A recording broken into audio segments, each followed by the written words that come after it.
Hi, my name is Dave Bode from joebono.com, bringing you this tutorial exclusively for Audiotutsplus.com. In this tutorial, we're going to pick up where the last tutorial left off, continuing to tweak a really cool plugin called Classic Rock Drums from WavesFactory. We're going to take a look at dialing in the rest of the drums, the snare, the toms, the overhead to really polish up this kit and make a nice little template so that in future projects, you don't have to do a lot of tweaking and a lot of messing around. You'll have all the controls right at your disposal for bleed and EQ and compression. And at the end of the tutorial, I'm going to show you a quick little track that I put together that features these drums in a kind of classic rock style. So let's jump on into Reaper and check it out. All right, so now what we need to do is we really need to control some of this other nonsense that's going on here. Just listen to what's happening in the toms here.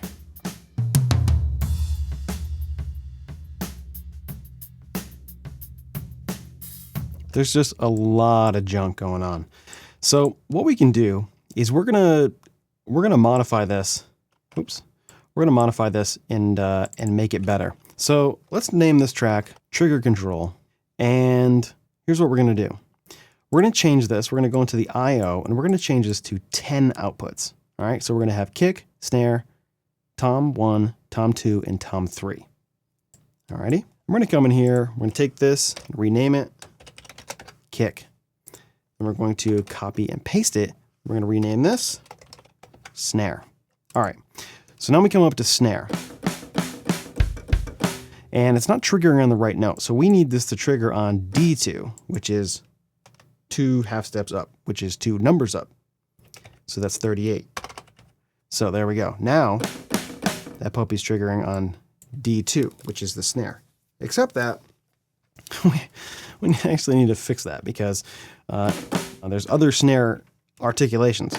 There's side stick, there's regular snare hit, rim shot, and then another snare hit. So actually this is D flat. So this is going to be 37 to 40, which is E2. So D flat to D to E flat to E. So that's triggering all of those. You can see here by the little green. Cool. And that is fine. Now we go over here to the output and we uncheck 1 and 2 because we don't want to have this snare trigger the kick, which it's currently doing. We want this to trigger the snare. So we're going to set this to output 3 and 4. When we close this, we go over here to snare drum and we set this to 4 tracks. Then we set a receive right here to trigger control. And we set the source, let me try it again, 3 and 4. We're going to send that to 3 and 4. All right. Now we go in here to the gate, which we don't have. We'll set that up here. Gate. There we go. Now we can set this to aux input. And now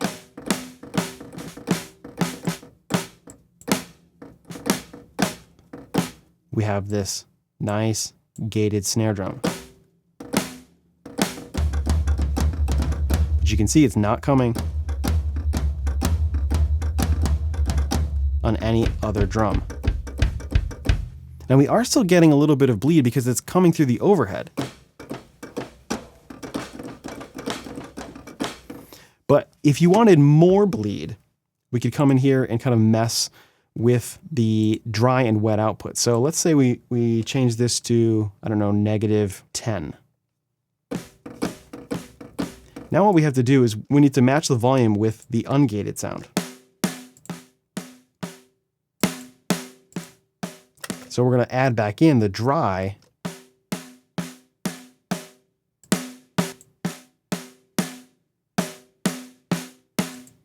And we do -6.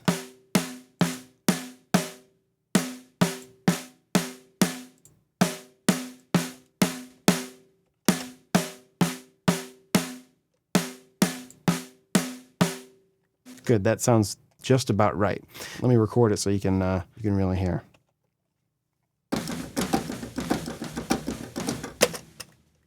There we go.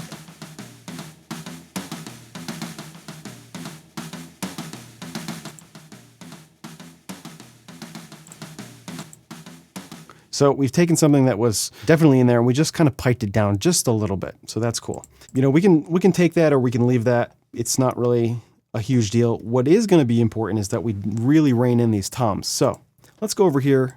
We'll take this, copy and paste it.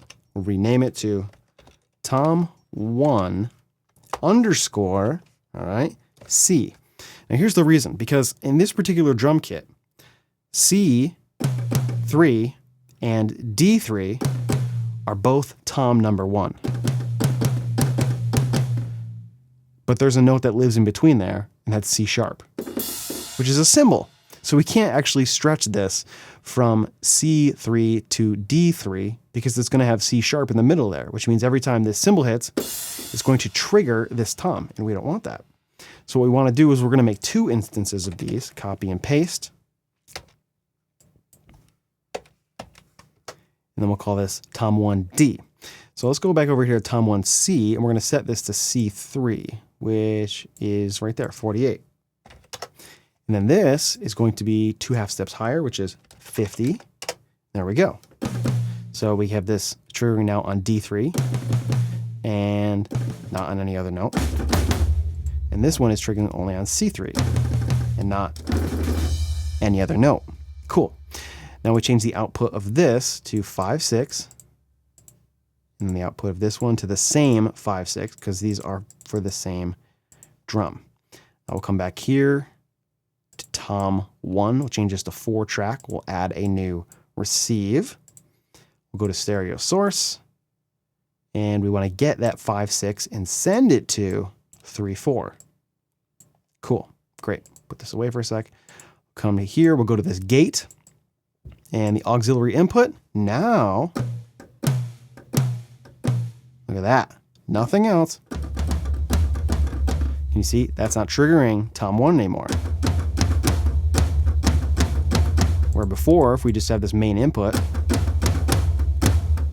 that is definitely coming through. We don't necessarily want that. I mean, maybe you do, maybe you don't, but I think it's probably smarter to start with a place where you don't have it, and then you're like, yeah, you know what? I need some of that awful Tom1 bleed on the kick drum. I don't really know why you might want that, but hey, maybe you do. I'm not going to judge. So let's solo up Tom1 and make sure we get this right. I'm gonna give this a nice long release and a nice juicy hold.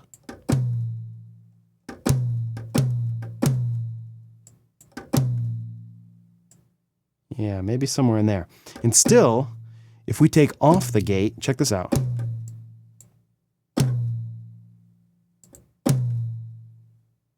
Let me crack this back just a tiny bit.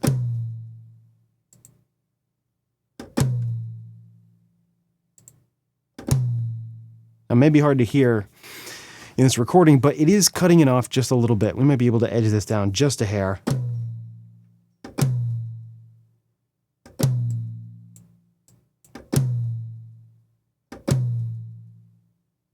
Maybe a little bit longer. And that's definitely going to work for us. Okay, cool. Let's move on to Tom number 2. So we'll take this one, copy and paste it. We'll paste it again. Go over here. Actually, before we do that, let me just make a change here so I get some of these same. We'll set this to 7 and 8. Now I will copy this one and paste it. We'll name this one Tom 2, and this is going to be A, and this is going to be Tom 2, and this is going to be B. Not A and B Tom, but literally the 2 notes that we need to trigger from these are A and B. So this is going to be A2, which is 45. There we go. Tab, tab. 45. Okay. So that's set up right. And this is going to be 47. 47, tab, tab, 47. Cool. Now that is triggering correctly. Excellent. Everything is good, good, good. We'll go here. Actually, no. First, we got to go to Tom 2. We'll set this to 4 track channels. Then we will come over here, give it a new receive. We'll say, hey, you want to be on 7, 8. 1, 2, 3, 4, 5, 6, 7, 8. Cool. And that gets sent to 3, 4. Excellent. All right. Now this is Tom 2. Get rid of that one. We'll set the aux input for the detector.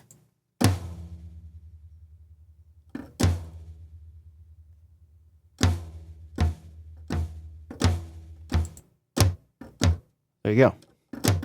Now it's working. Now we need to just maybe extend this out just a hair. Because we want it to sound mostly like the tom. We just want to give it a little more control. And having it kind of have a little less sustain may be nice. Because listen, it's still ringing. This has like 4, maybe 5 seconds.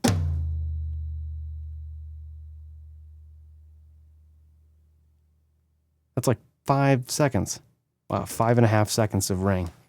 So we maybe don't want that. Maybe 1 second, maybe a little bit less than that would be appropriate. So crack this up a little bit. That sounds about right. Cool. You see we got the compressor there. I've added EQ and compression to all these tracks.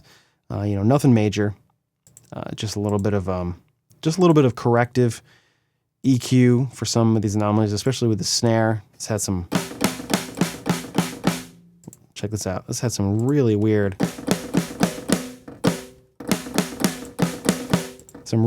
honk going on there. So just a little bit of corrective EQ there. And the same for all these other ones. You see the tom, just a little bit of a bump here on 5K to just give a little more stick sound. Nothing major. But now, get this Tom 2. And look at Tom 1 and Tom 3. They no longer trigger that, which is very, very cool. All right, let's take this one, copy, paste. We'll go in here to the output, and we'll set this to 910. Very good. And then we'll copy and paste this one. Then we'll rename this Tom 3 _ F. And then this is going to be Tom 3 _ G. Then just like before, we're going to set this to F2. It's 41. There we go. And then this is going to be 43 for G2. Excellent. Now we've already set the output, so we come to Tom 3, change that to 4 track channels, and we go over here to trigger, and we say stereo source 910. We're going to send that to 3, 4. There we go. Come in here to regate and change that detector input. And now we have control. Now it could be that maybe you want a really, short tom sound.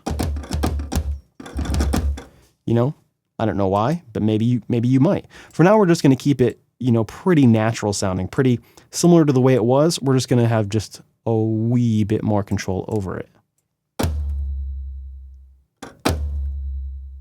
Better. That's more control. And check this out. Without this, you ready? 3, 4, 5, 6, 7.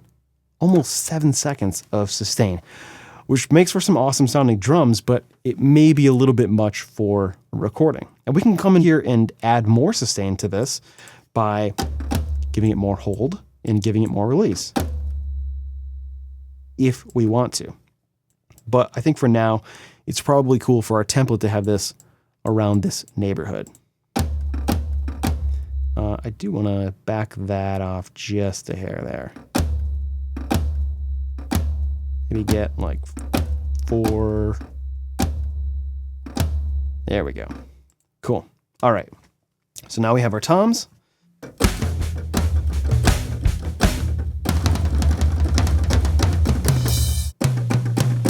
Something is weird here going on with Tom 1 because we're getting a 3 decibel clip indicator. So let's see what's going on here.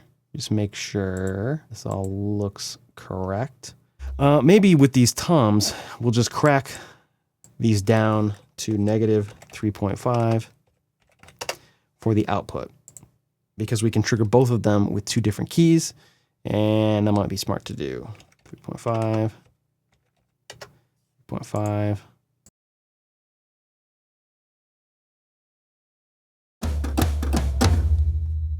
Let's reset these puppies.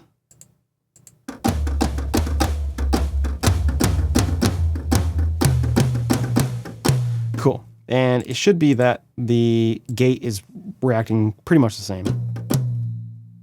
All right, and now that won't kind of mess with our meters here. Cool. Now, we've made all those changes, but has it really done anything? Yes, that is the question. Well, let's take a listen here.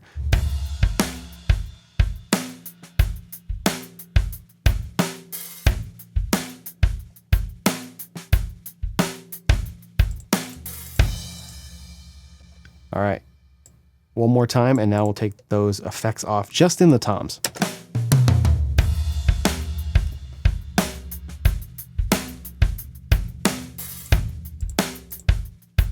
It made a huge difference. I mean, even in one tom, if we just take this one off,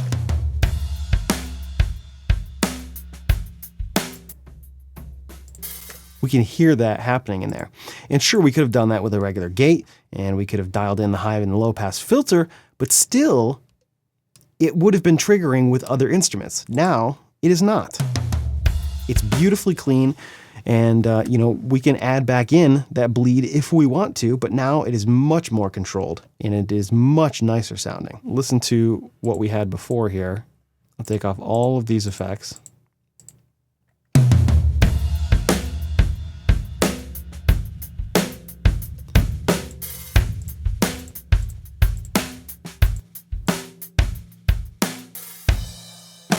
It doesn't sound like a drastically different drum set. It just sounds like a much cleaner sounding drum set.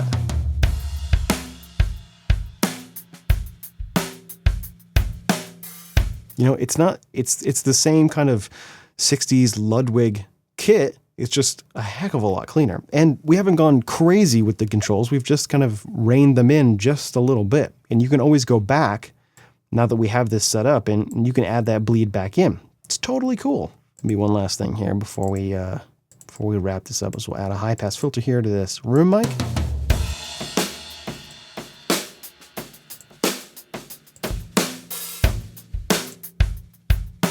Cool. I also added a contact reverb. I don't know if I mentioned that already, but in Contact, I set up a convolution reverb here on one of the aux channels. You can see this here. And I've set that to Auditorium B, and I've routed that to 15 and 16. So, and then I have just popped in a little bit of each one of these, except for kick drum. I think, well, you know, we could put a little bit in there, but you know, we can adjust that later. I cracked a little bit of all the other instruments in there, mostly snare drum, you know, that we need there. And so there you go. And now that's all coming into that convolution reverb, and then that's coming back here because we have this channel set up, if you remember from before, 15 and 16. And just have a little EQ here. But it's something that we have set up. It's not something that I'd, you know, use off the bat in a project. So there you go. Now, I'm going to delete these here, and now what we're going to do is we're going to make this into something nice. Select all, change these to random colors, because now we get some nice colors. I like that. Just like to have some different colors. I don't like those colors though, so I'm going to do it again. Color to random colors. There we go. Get some greens in there. It's got a couple of purples on it. I don't really know what that's all about. Maybe if we get some orange. There we go. Yes. That's a little bit better. It does like purple. I don't know why. The other thing that we can do here is we can add some track icons. That would be pretty cool. We'll throw drums here. Track icon, maybe folder, yes. Go through, get this all hooked up, kick drum, alrighty. Contact reverb, I don't think they have a reverb. We'll just add some turd polish there. And we'll leave the last one blank. Actually, this one, let's change this. Track icon, we'll make this MIDI so that we can see that's MIDI, and then we'll change this one. I don't want folder there. I just want drums probably. Yep, that's better. Cool. All right. Now, last thing. Take all these, select all, go up here to track, save tracks as a template. And there we go. We'll make these classic rock drums, and I already have that. I'm just gonna save over it. Yeah, I want to replace it. There we go. Now if we make a new project, let's say, you're starting on a song and you need some drums. Well, all you have to do, right click here, insert track from template, boom, classic rock drums _1. And looky there, everything's all ready to go.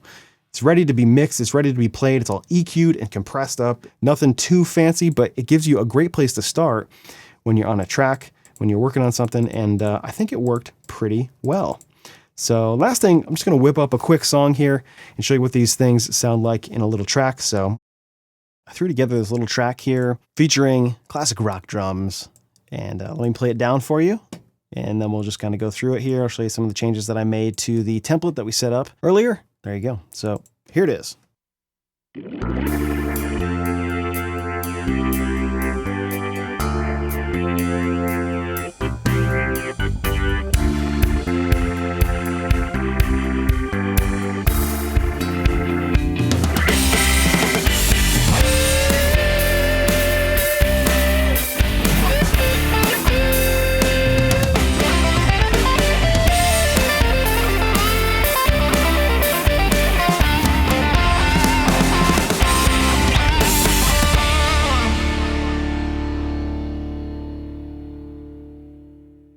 Pretty simple little track here. It's super short, obviously, but just wanted to demo the drums here in kind of a classic-y rock kind of thing. Actually, I saw a Carnival Cruise Line commercial with a song that I kind of liked, so this is kind of similar to that chord structure. But yeah, there you go. It's pretty simple.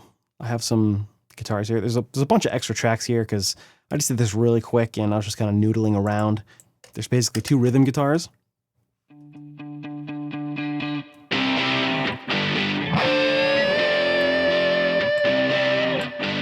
And a solo guitar down there.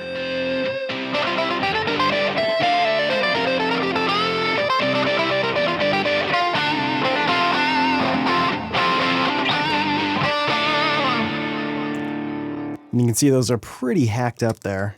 After I recorded this, I realized that I want a little more punctuation on the guitars. I took a guitar sound, that right there, in each one of these tracks, and I recorded a different amp with each one of these here.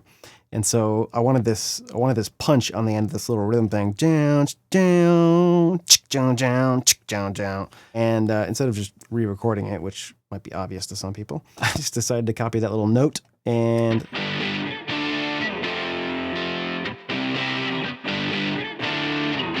see what happens right here.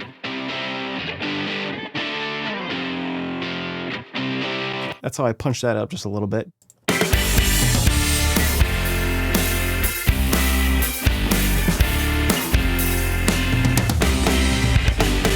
It's subtle, but it works. A little electric guitar solo here.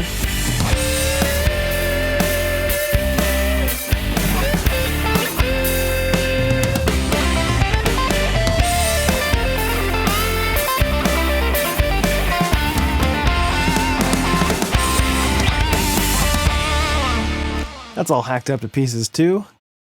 Then I recorded real bass guitar for once in a tutorial.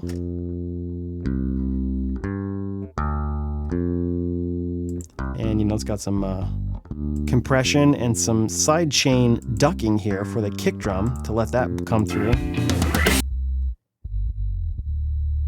Then I have a sub bass track, which is basically this bass guitar routed to this channel. And then I have a compressor, which is squishing it down. Basically a crossover, essentially, just a low pass filter, way down low. And then a little harmonic exciter. And then another ducking compressor here that's getting an input from the kick drum. You can see auxiliary input, just like we did with the gate. I use that for these basses, so they duck out of the way every time the kick punches. That really helps to get a nice low kind of authoritative kick. You can hear if you listen to the bass by itself.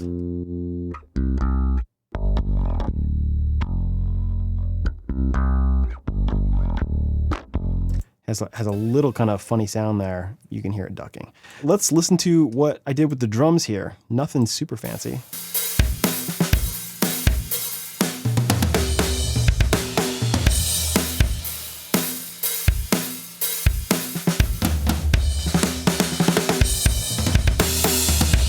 I added another compressor to really give it kind of a squishy, real squashed drum sound here. Compressor that's just kind of lightly just edging off a couple of those transients just to knock them down just a hair. And then another one to just give the whole thing some sustain here. You can hear what it sounds like without those.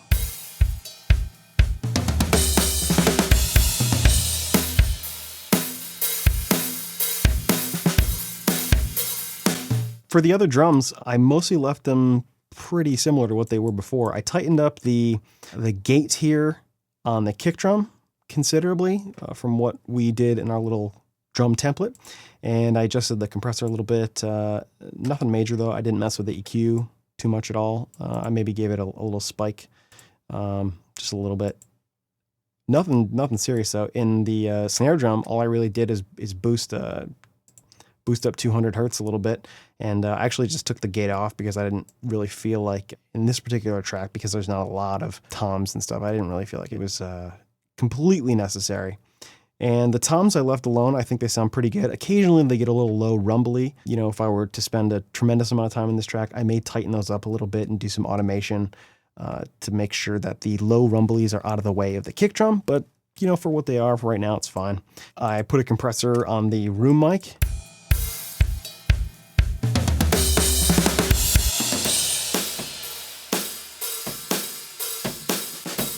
Just, you know, it's barely doing anything.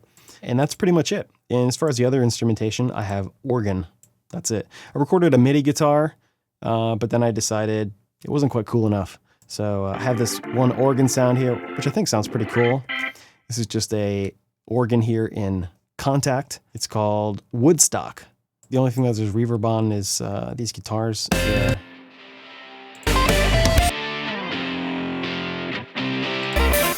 It's pretty light there, so I thought this came out really good, and I'm really excited to be using this classic rock drums drum library. I think it sounds pretty fantastic. You know, it's got some really nice sounds to start, and I'm really happy with the way the tweaks that we did came out, not just for kind of a classic-y rock type song like this, but for a lot of stuff. I think they're great sounding samples.